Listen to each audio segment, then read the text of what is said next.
Does it ever pique your interest how air traffic control personnel can make the job look so easy to not have any airplane collisions on the runway or in the skies approaching an airport? The traffic is controlled by Integrated Geographic Information Systems, or GIS, which pegs each outgoing or incoming flight's location and time of arrival or departure in order to provide that safety while also managing ground-side operations. You may ask, what is GIS?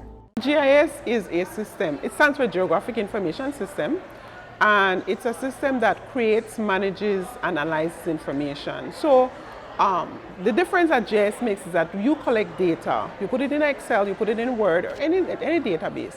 GIS puts a spatial reference. When I say spatial reference, I mean a location element to it. So that a geography, yeah. Latitude, longitude, I always use that. Loretta Palacio is the managing director of Total Business Solutions Limited, which is a mapping and GIS company and the distributor for Esri, the world's leading mapping and GIS company. She explains how GIS helps in determining important information we depend on. Whether we're looking at elevation, where do I want to build a resort that's on the highest part of Belize? You have to look at elevation data. You're buying a piece of land and you want to check what are the features in that area. Is it a flood-prone area? What's the soil type? Maybe you want to plant citrus or papaya. You already know what type of soil papaya needs, or bananas. So there we go. We have different uses. So GIS allows us to look at data spatially on a map. Spatially means that it's on a map, and it supports business intelligence. Weather forecasters oftentimes rely on satellite imagery or radar information in order to advise us on how the week will look weather-wise. This is also a form of GIS that can be used to determine other things, as Palacio explains. That heat map right over there is the rain that came the first week of November. And the heat map that I'm referring to is November the 5th. So we collaborated with the Meteorological Service. Ms. Young, they supported us with data. Yeah. And we could see a heat map of how the rain affected the country of Belize. Right.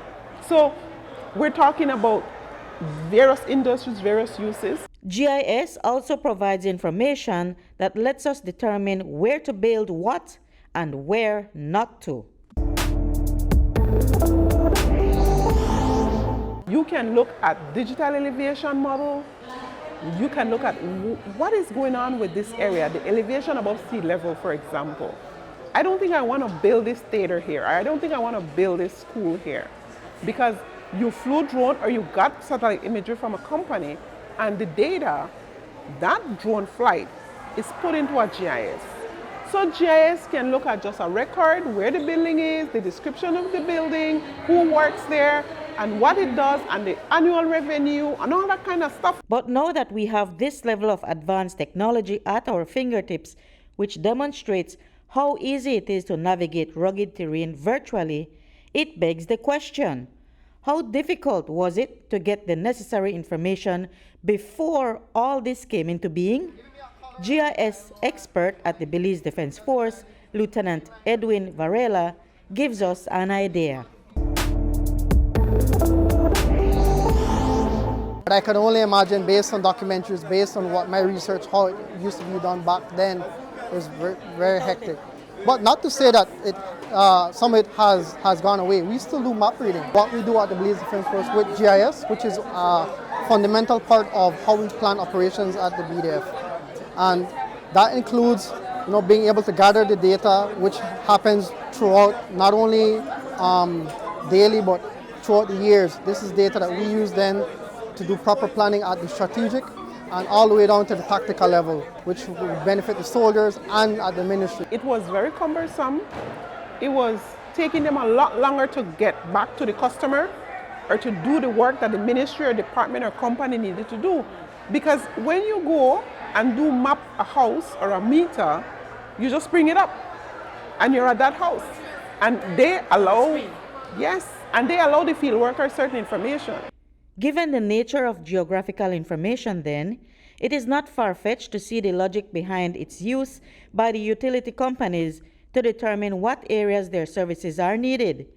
But did you know that GIS is also used for conducting surveys? The Statistical Institute of Belize depends greatly on geotechnology, according to that institute's GIS officer, Maritza Canto. At the SIB, we currently use GIS for the population and housing census, where we currently mapped all the building footprints throughout the country, and this encompassed approximately 180,000 buildings.